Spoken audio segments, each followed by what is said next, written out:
Alright everybody, welcome back to Shakur.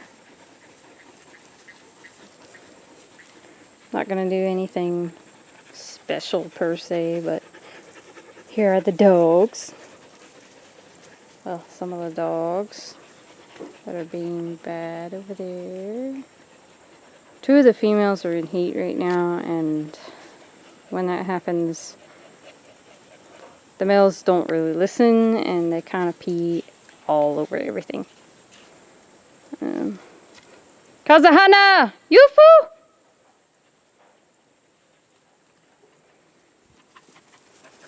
Kazahana! Yufu! There's Ame. Starlight. Starlight has not come in heat yet. She could be one of those that only goes to heat once a year on her birthday. I don't know what we'll do if she goes longer than that. Because that's kind of not, I say not normal. Some females are like that, but that's not the preference as to when they should come into heat. Longer than a year is kind of odd. He needs to be brushed, obviously. He's blowing some of his coat. Uh-oh.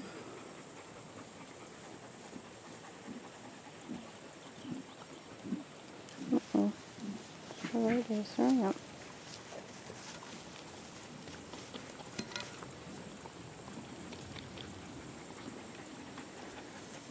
It's really hot. Like, really, really hot. It's not too sunny at the moment, but it's really hot.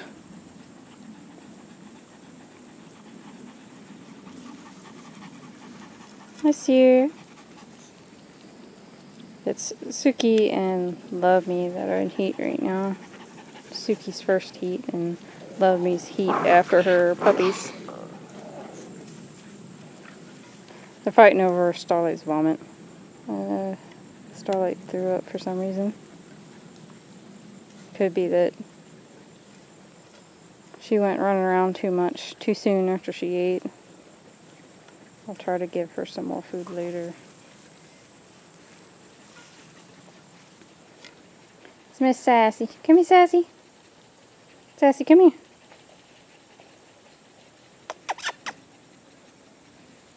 She's extremely naked.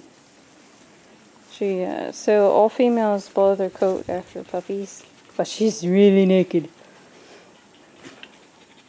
And Hibana. To anyone who doesn't follow our Facebook page, I posted about Hibana.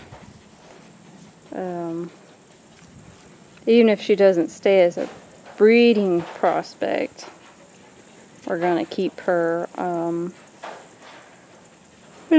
As a wet nurse. I'm sorry, I keep yawning. I'm really tired. Because every single time we've had puppies so far, which we've only had 2 litters, but each time she's produced milk, and it's not even just milk, like it's full-on colostrum.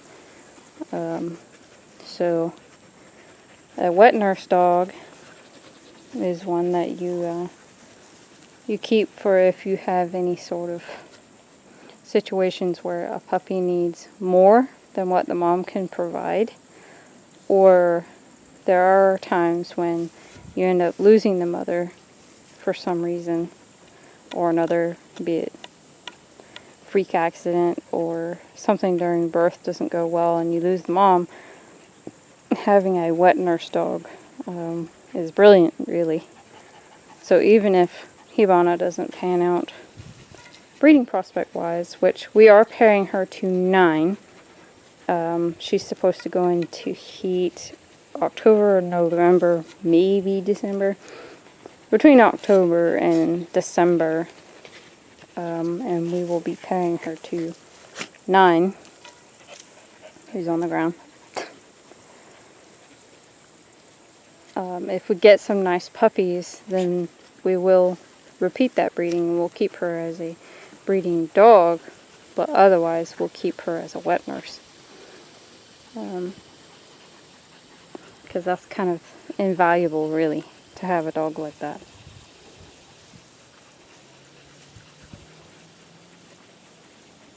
Because you never know, whenever you're breeding any animals, anything can happen at any given time, and it's easiest, to raise puppies and best for them to be raised by a dog. Not to mention trying to raise them yourself is a whole litter is, oh boy, that would be a major workout for sure. Hand's kind of in a weird spot. Here's Paladin. This was our keeper boy. Say hello, Paladin. He's been just a brilliant dog so far. Really pleased with him. And can't wait to see if we can find or produce a really good female for him. Hopefully produce. It's a lot easier that way. Trying to get other breeders to provide a proper assessment on temperament is very difficult. The ones that really can do that are few and far between. Most of them, you try to ask temperament stuff on the parents or the puppies, and they're just like, oh, well, it's a collie, it does typical collie stuff. Or with puppies, it's a puppy. It's happy, it's energetic, it plays. And that's not good enough.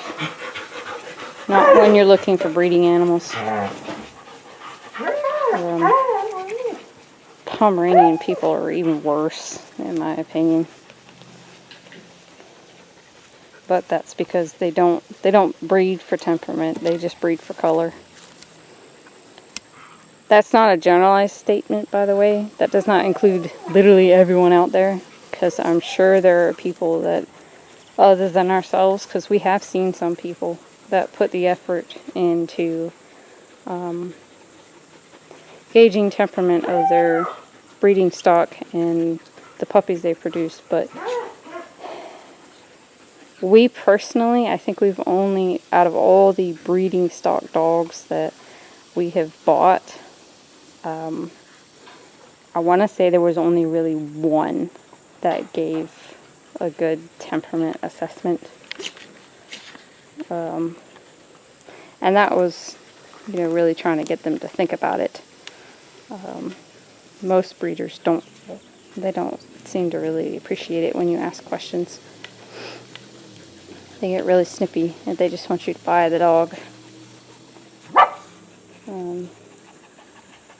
But regardless, it's a lot easier for us, better for us to keep our own.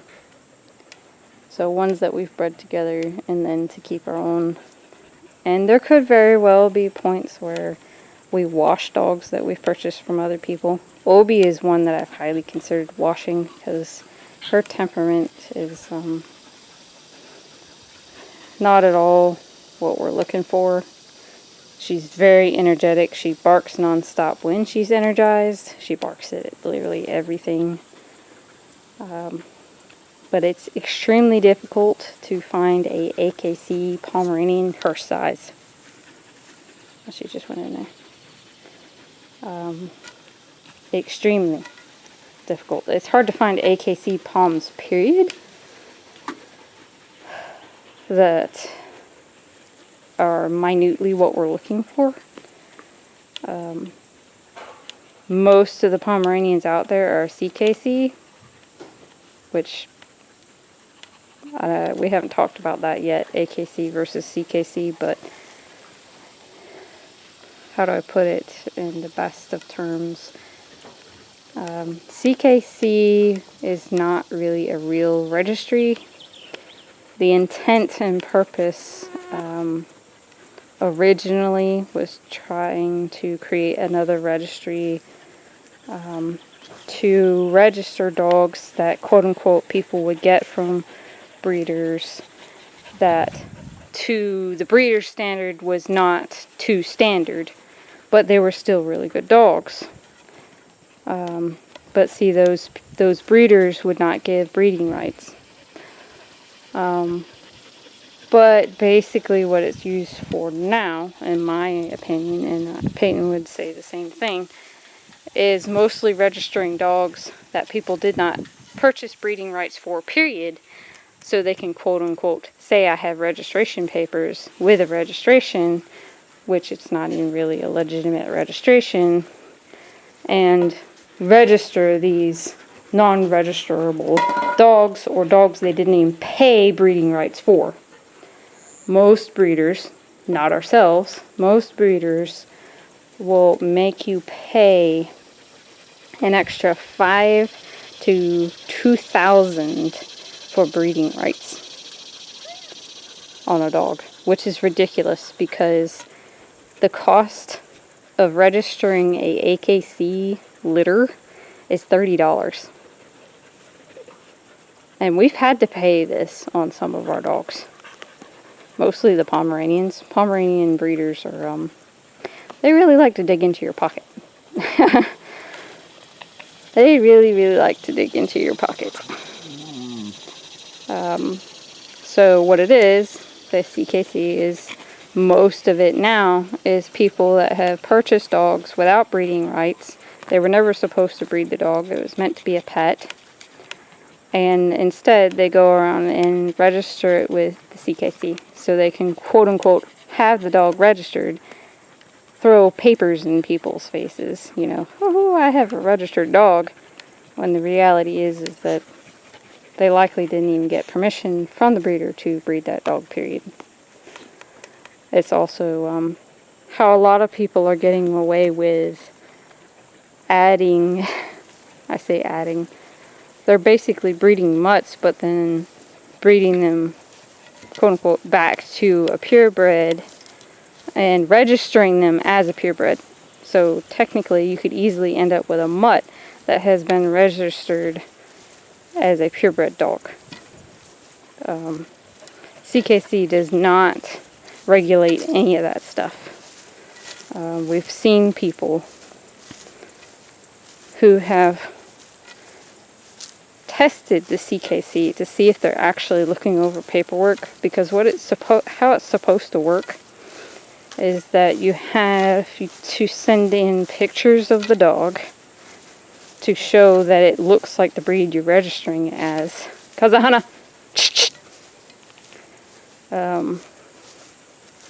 And you're also supposed to have eyewitnesses, like 3 or 4 eyewitnesses' signatures on the application for the registry. What was that? Of 3 or 4 different people, I think, that confirm this dog is, say, a Pomeranian.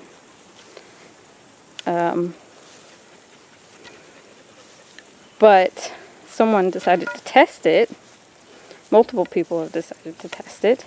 And there was one person in particular that took pictures of a toaster, and the CKC registered as a golden retriever. That's what they were trying to register the toaster as, was a golden retriever. And the CKC registered it as a golden retriever. Why? Because they're not looking at the paperwork whatsoever. So this toaster now has a registered name and number to itself, and is considered a golden retriever. Now, I won't say that the AKC doesn't have loopholes as well, because they do. Anything like that is going to have loopholes. But the thing with the AKC is that at least it has, for puppies to be registered with the AKC, they have to come from AKC registered parents already. Which means that all the way down the line, these dogs had to be registered to the AKC. Versus CKC, which you can basically register anything as long as you say it's a particular breed. Purebred dog, Pomeranian, Collie. You don't have to prove it. You don't have to prove their parentage, nothing. And there are a lot of Pomeranian breeders that their dogs are mixed often with like Shih Tzus or Poodles. And those things were originally, I think I don't remember all the breeds that were used to create Pomeranians, but I know Poodles were originally part of the Pomeranian breed. Poodles, Spitz, and I think there was one or two other smaller dogs that were used to create the breed. But they don't need that right now. And in my opinion, if you were to cross in new blood, because we do not, we fully support outcrossing, which is when you take another breed and you cross it into the current pure breed to add new blood and try to fix some of the issues that are within the pure breed. But you have to be very careful when you do that. You have to be very selective of the stock and what you're crossing in to then maintain what you're trying to do with the pure breed. Now, people would argue, well, it's not pure at that point. Technically, no, it's not. But it only takes, I think, 4 or 5 generations, which is not very long at all, of breeding back to the pure breed for a dog to come back genetically purebred. And at that point, they should also look purebred. We wholeheartedly encourage people to outcross, but it has to be done correctly. Because no purebred, quote unquote purebred, was originally created from one type of dog. Almost all pure breeds were created from like 5 different types of breeds. So we don't really view dogs as purebred versus non-purebred, honestly. But we view them more of as like types. So, a Collie is a type. A Pomeranian is a type that has been bred to look that way. But are they pure? I guess you could say they are, only because they've been bred a certain way for so long. But it's easily achievable to get that again, even if you outcross.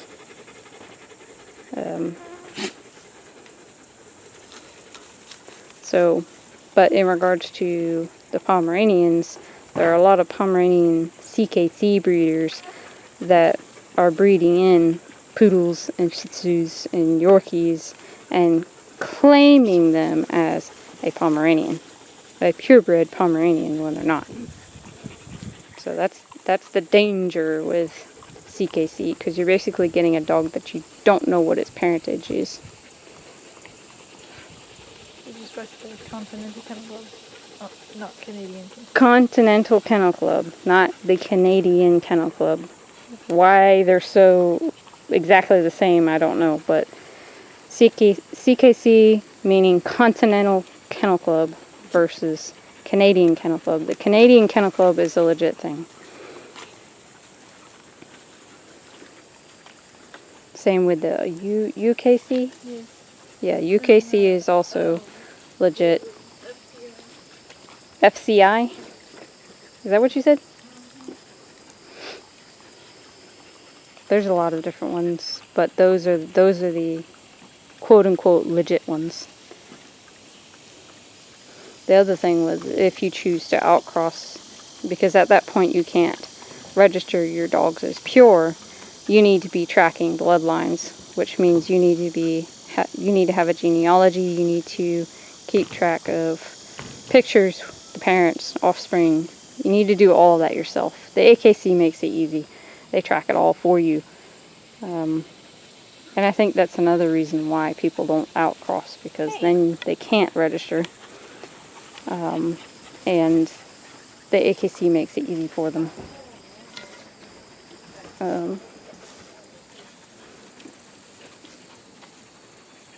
And obviously at that point then you can't show the dogs as purebreds either. We are not into showing whatsoever. We've thought about showing a few of our dogs just for funsies, but we probably never will, because there's really there's not a whole lot of reason to. You don't get anything from it but bragging rights of, oh, my dog achieved championship whatever titles. You don't get money from it. It only costs you money to show your dogs. The show ring is also extremely toxic, because if your dog has one little fault that other people think is, in their minds, some sort of atrocity to the breed, then they will tear you apart.